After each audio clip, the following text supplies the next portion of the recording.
Pete's Pigskin Previews brought to you by Raider Pump and Supply. Comprehensive looks at a record 83 area high schools this season, from 6-man to 6A, plus homeschool taps and even New Mexico, all leading up to the start of end zone coverage in late August. Time to preview another school. First, remind us how Post finished up last year.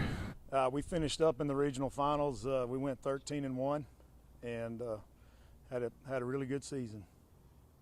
There's got to be excitement coming into this year. There is. You know, we got so many of those kids back, and those guys have already been, you know, in the fire, and so there was a lot of excitement. There really has been. What do you think the strength of the team's going to be?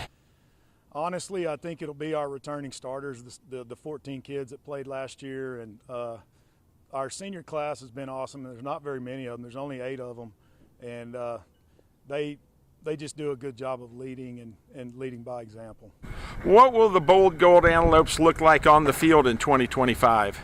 You know, offensively and defensively, we haven't changed. We've just continued to sharpen what we had and try to improve in every aspect of our offense and defense all through the year.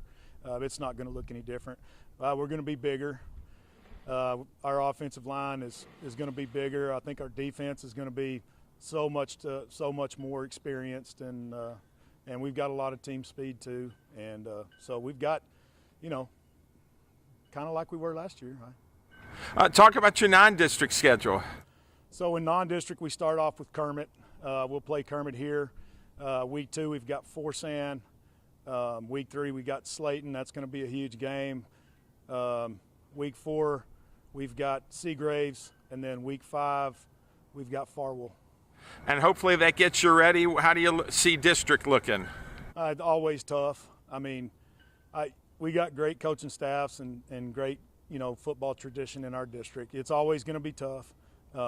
We have prepared for tough all year, and I got a lot of respect and admiration for the coaches in our district and their programs.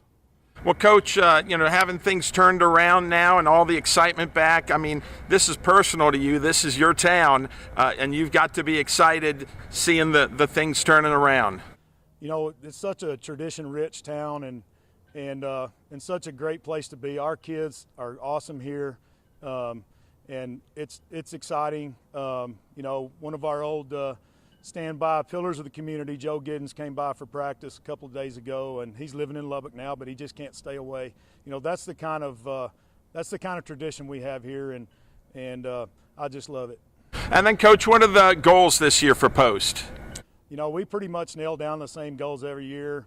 Make the playoffs, district championship, better last year's record, do something that's never been done in Post. That's our same set of goals that we stick to every year.